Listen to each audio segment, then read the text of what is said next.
సంపాదించాను. మంగమ్మ అనుకున్నది ఏదైనా సాధించి తీరుతుంది. ఏమండి ఏమండి? ఏంటి మంగా, సంపాదించింది చాలదా? ఇంకా ఏదో కొత్తగా సంపాదించానంటావేమిటి? అయినా నీకు సంపాదించడం కొత్త, సాధించడం కొత్త? నేను సంపాదించింది ఆస్తిపాస్తులు కాదండి. ఇదిగో ఈ పులిగోరు.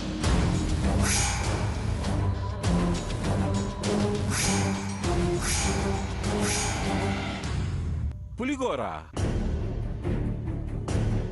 ఇప్పుడు నీకు అవసరం ఏంటి? నువ్వే ఒక పులివి కదా. ఇది నా కోసం కాదు, పుట్టబోయే వంశోద్ధారకుడి కోసం తెప్పించాను. దీనికి బంగారంతో తాపడం పెట్టించి నా మునిమనవడి మెళ్ళో వెయ్యాలి. వాడు దర్జాగా ఇది మెళ్ళో వేసుకుని గుర్రం మీద స్వారీ చేస్తూ పులిని వేటాడాలి. పులిని.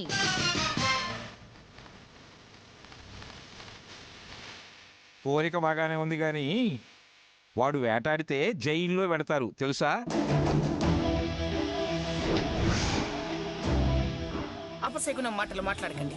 అపశకునం కాదు మంగా, వాస్తవం. చట్టంలో వచ్చిన మార్పు. మీ నాన్న కాలం వేరు, ఈ కాలం వేరు.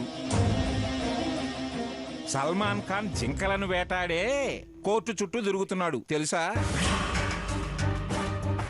నిన్న కాక మొన్న సుప్రీంకోర్టు జల్లికట్టు నిషేధించింది. వన్యప్రాణుల సంరక్షణ చట్టాలు చాలా పకడ్బందీగా అమలు జరుగుతున్నాయి, అది తెలుసుకో. సర్లేండి, వేటాడకపోతే పోయాడు. దర్జాగా ఇది మెళ్ళో వేసుకొని రావు బౌద్ధుడు పట్టాభి సీతారామయ్య గారి లెవెల్లో తిరుగుతాడు. సరేనా? అంతవరకైతే ఓకే. స్వర్ణ, స్వర్ణ, వస్తున్నానమ్మా. రా రా రా రా, దా కూర్చో.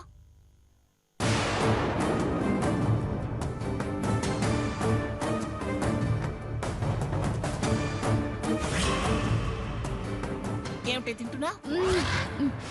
పళ్ళ ముక్కలు. మీరు కదా పళ్ళు తింటే 12 పిల్లలు పుడతానన్నారు.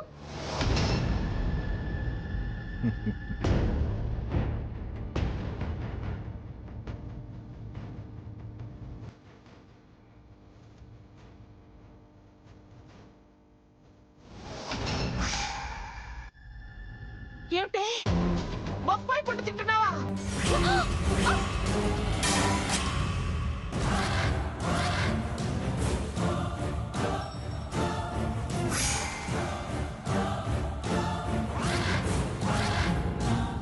అవంటే నాకు చాలా ఇష్టం. మా ఇంట్లో కూడా కాసేవి. నీ ఇష్టం, కడుపులో బిడ్డకి కష్టం. కడుపుతో ఉన్న పిల్లవి బొప్పాయి పండు తినచ్చా?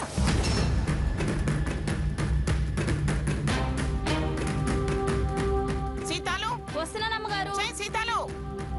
అమ్మగారు ఏమే ముక్కలదే కోసి పెట్టిందా? లేదమ్మమ్మా, నేనే కోసుకుని తింటున్నా.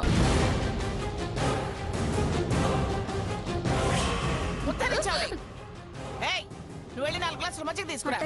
వెళ్ళవే తొందరగా. బొప్పాయి తిందంట, బొప్పాయి.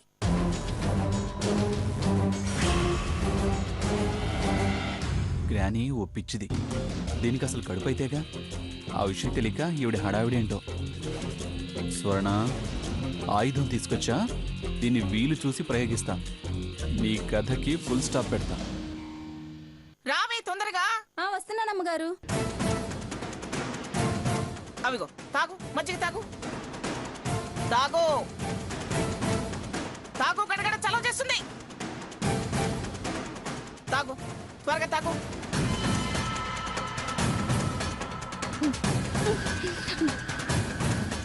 తాగు తాగు, చలవ చేస్తుంది, తాగు.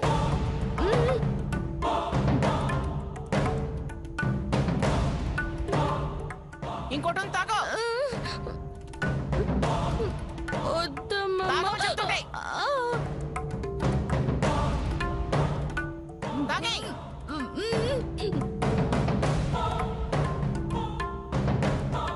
ఇదిగో చూడు, వేధవ తిండ్లన్నీ తినద్దు. ఏది తినాలన్నా నన్ను అడిగి తిను. ఏమిటి అర్థమైందా? అలాగే అమ్మమ్మ. వెళ్ళు, వెళ్ళి రెస్ట్ తీసుకోపో. వెళ్ళు. ఏ సీతాలు, అమ్మగారు. ఆ బొప్పాయి ముక్కలు తీసి బయటపడి. అట్టాగేనమ్మగారు. ఇంకొకసారి బొప్పాయి ఇంట్లో కనిపించిందో నీ నాలుగు కట్ చేస్తానే ఉంటా. అట్టాగేనమ్మగారు. తీసేయ్.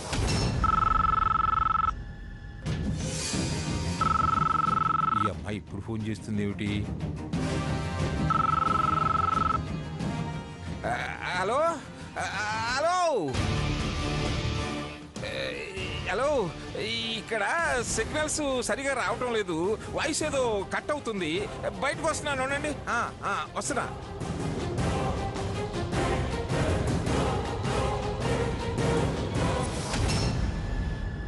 అమ్మా సీత, ఏమిటి విషయం? తాతయ్య గారు, నా ఉద్యోగం తీయించింది ఎవరో తెలిసిపోయింది. ఇప్పుడు ఏం చేయమంటారు? ఏం చేయటం ఏమిటమ్మా? బయటకు లాగి భర్త పూజ చేయటమే. అయితే మీరు పర్మిషన్ ఇవ్వాలి. నేను పర్మిషన్ ఇవ్వటం దేనికి? ఆ పని చేసింది ఎవరో కాదు, మీ ఆవిడే.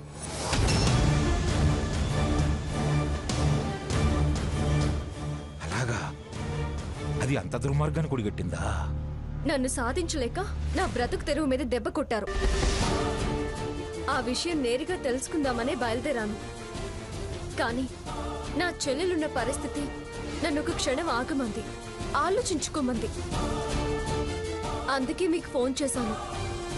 ఒక విధంగా బాగానే ఆలోచించావమ్మా. కానీ చెల్లెలి పరిస్థితి అంటున్నావేమిటి? స్వర్ణ ఏమన్నా చెప్పిందా? అది చెప్పి చెప్పకుండా గతంలో ఒక మాట అంది, కానీ వివరంగా ఏమీ చెప్పలేదు.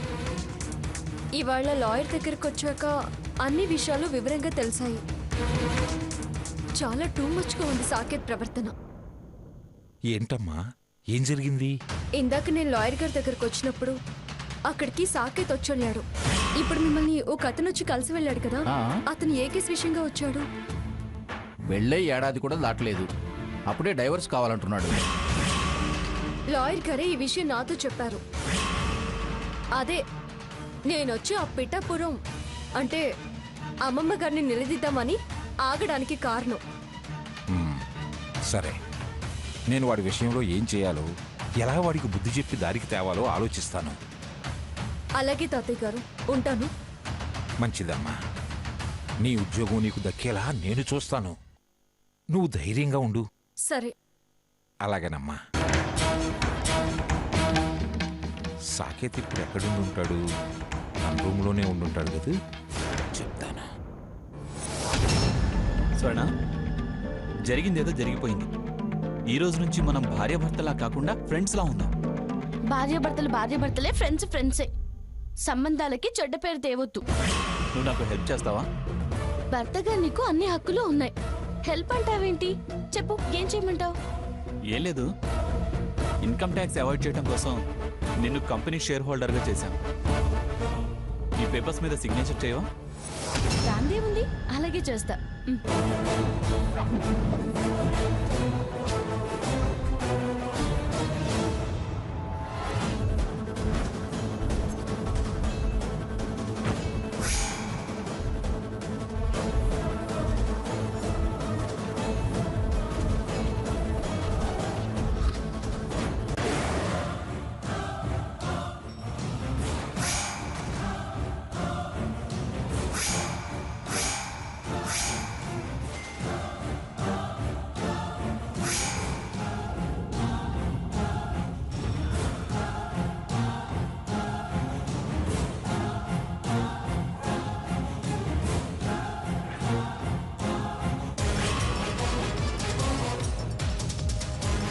స్వర్ణ, సిగ్నేచర్స్లో డిఫరెన్స్ రాకుండా చూడు.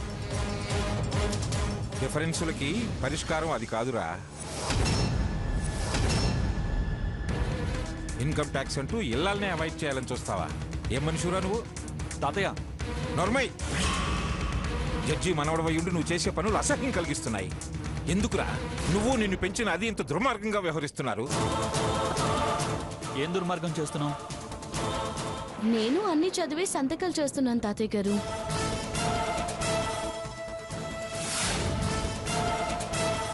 సరిగ్గా డైవర్స్ పేపర్స్ చదవబోతున్నాను, స్వర్ణ అని పిలిచి నా దృష్టి మరల్చాలని చూశారు, అవునా? కరెక్టే స్వర్ణ. నన్ను మార్చడం కాదు, నువ్వు మారు బావా. ట్యాక్స్ అవాయిడ్ అవ్వడం కాదు, ట్యాక్స్ రిటర్న్స్ నాకు ప్లస్ అవుతాయి. లేకపోతే లైఫ్ లాస్ అవుతుంది.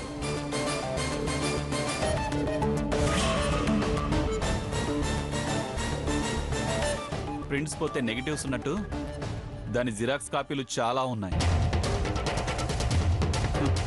దీని ఫోటోని నా ఫోటో పక్క నుంచి చించేదాకా నిద్రపోను. అదిగో ఆ ఫోటోలో నీ పోలికలతో మరో చిన్న సాకెట్ ఫోటో చేర్చేదాకా నేను నిద్రపోను. సరే, అది చూస్తా. ఏంట్రా చూసేది? మంగని పిలిస్తే నీ ఫోటో రంగు మారుస్తుంది, జాగ్రత్త. మర్యాదగా మంచితనంగా స్వర్ణతో మొగుడిగా కాపురం చెయ్యి, లేదా నీ సంచి నీ చేతికిచ్చి బయటకు పంపించే ఏర్పాటు చేస్తాను. జగన్నాథం మౌనంగా ఉన్నంత కాలమే మంగమ్మైనా దాని మనవడైనా వాళ్ళ స్థానాల్లో ఉంటారు. లా తెలిసిన వాణ్ణి ఒక్క స్టే తెస్తే మీ బతుకులు ఒడ్డున పడ్డ చేపలవుతాయి, జాగ్రత్త. Be careful.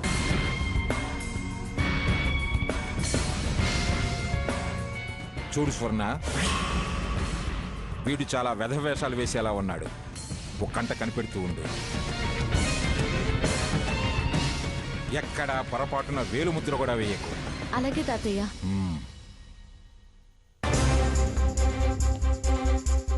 తాతయ్య గారి మాటలు విన్నావుగా? నాకు సపోర్టర్స్ రోజు రోజుకి పెరుగుతున్నారు. సవ్యంగా ఉంటేనే ఇండస్ట్రియలిస్ట్, లేకపోతే డిపెండెంట్. అండర్స్టాండ్?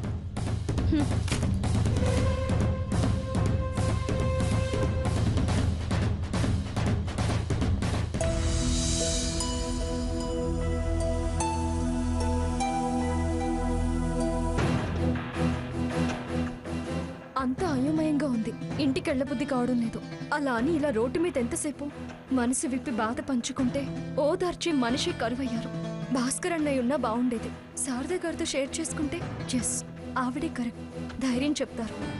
వీలైతే రాముని కూడా కలవచ్చు. ఇలాంటి పరిస్థితుల్లో అతను ఎలా ఫీల్ అవుతాడో కూడా తెలుస్తుంది.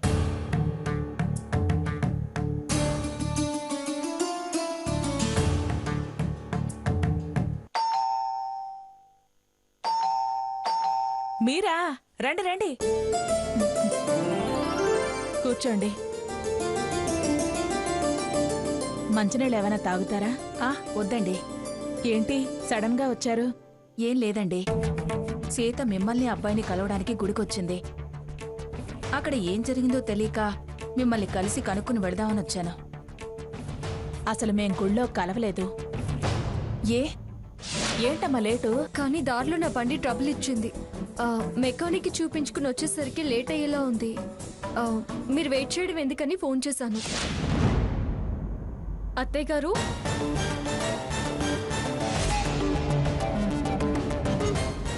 సీత రామ్మా. అమ్మా నువ్వెప్పుడు వచ్చావు ఇక్కడికి? ఇప్పుడే వచ్చానే. అవును, మీరు ఇంట్లో ఇది వరకు ఎవరో బ్యాచిలర్స్ ఉండేవారట, వాళ్ళని ఖాళీ చేయించి మాకిచ్చారు. కూర్చోమ్మా.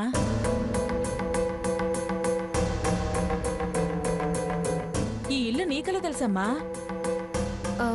ఈ ఇంటికి ఒకసారి నేను సరుకులు డెలివరీ ఇవ్వడానికి వచ్చానండి. ఏంటమ్మా, దేని గురించి వచ్చావు? ఏంటమ్మా, దేని గురించి వచ్చావు?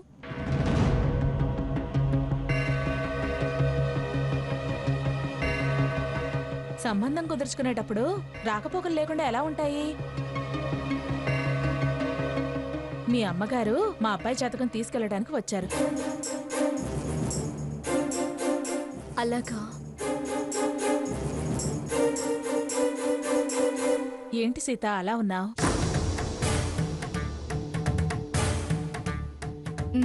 చేయలేదు. ఎందుకు అలా ఉన్నావు సీత?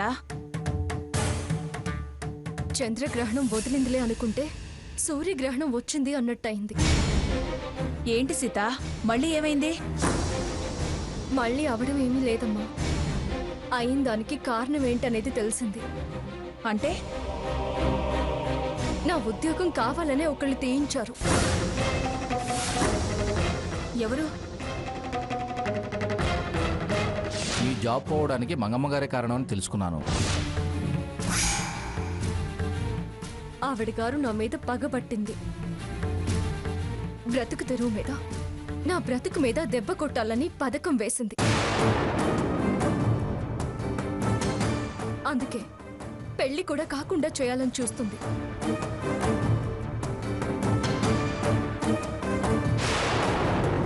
చూడు సీత, నిన్ను నేను కావాలనుకుంటున్నాను. ఆవిడ ఈ సంబంధం చెడగొట్టలేదు. మీకు ఆవిడ గురించి తెలీదండి.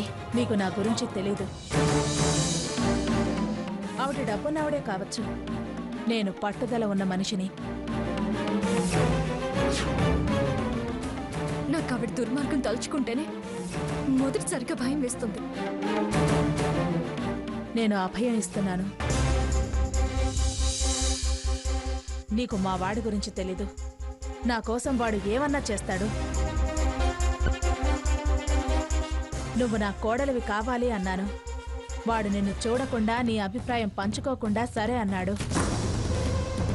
అందుకని నువ్వు ఈ పెళ్లి విషయంలో దిగులు పడద్దు.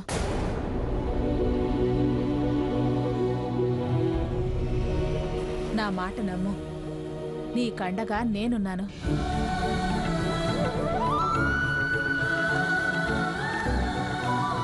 కొండనైనా ధైర్యంగా ఢీకొట్టు.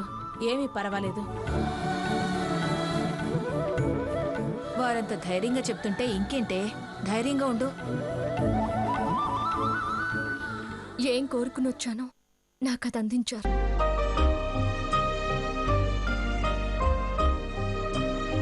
వెళ్ళొస్తాం అత్తయ్య గారు. అమ్మా రా. సీత, నువ్వెప్పుడూ ఇలాగే సంతోషంగా ఉండాలి.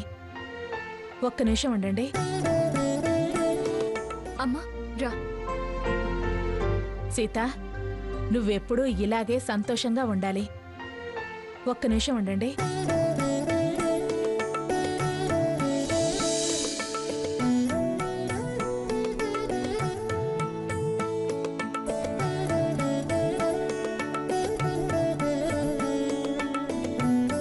ఇక నీ జీవితంలోకి అపజయాలు ఎప్పుడు తొంగి చూడవు సీత.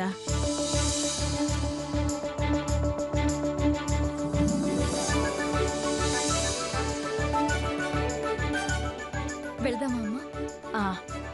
వెళ్ళొస్తాం. వెళ్ళొస్తామండి.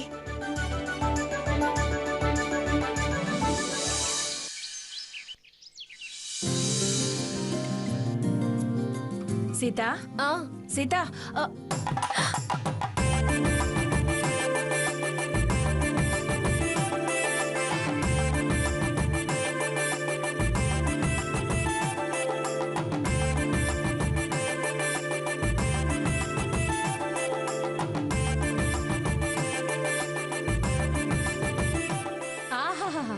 మండపంలో తప్పిపోయిన కళ్యాణ గడియలు ఇప్పుడు కొట్టొచ్చినట్టు వచ్చాయి. తలంబ్రాలు నెత్తిన పడ్డాయి. పడక పడక నీ కంట్లోనే పడ్డాయా? దగ్గర పడ్డా నీ చూపు దగ్గర పడిస్తుందా? ఏంటక్క అలా అంటావు? నా చూపుకేమి? అవునవును, నీ చూపుకే నల్లరాయి 4 ముక్కలవుతుంది. అలా దాన్ని నెత్తిన బియ్యపు గింజలు పడగానే క్షణం ఆనందపడ్డాను. నువ్వు ఆహా అనగానే ఆ ఆనందం కాస్త ఆవిరైపోయింది. సీత, నువ్వు లోపలికెళ్ళమ్మా. వచ్చి నేను దిష్టి తీస్తాను. మరీ విచిత్రంగా మాట్లాడకక్క. విచిత్రం ఏం లేదులే గాని తెల్లారక ముందే దిగబడ్డావు. ఏంటి సంగతి? పాలు పొయ్యి మీద పెట్టాను. డబ్బా తెరిచి చూస్తే కాఫీ పొడి నిండుకుంది. అంతేనా? ఉదయం వార్తలు, మధ్యాహ్నం వార్తలు, రాత్రి వార్తలకి ఇదొక వంక. మా ఇంట్లో కాఫీ పొడి పట్టుకెళ్ళడం, కాఫీ తాగి కాకిలా ఆ ఇంట్లో వాగి, సీత అలా అట, సావిత్రి ఇలా అట అని టిఫిన్లు భోజనాలు బాగా లాగించడం. కాఫీ పొడి మా ఇంట్లోనే నిండుకుంది. వెళ్ళు. ఈ మాట ముందే చెప్పొచ్చుగా. ఇన్ని చెప్పడం ఎందుకో? పని లేక వెళ్ళు. నా చూపు అలా ఉంచి అసలు ఆటంకాలు ఎందుకు వస్తున్నాయో అది తెలుసుకో ముందు. సుడి తప్పో చూపు తప్పో తేలుతుంది.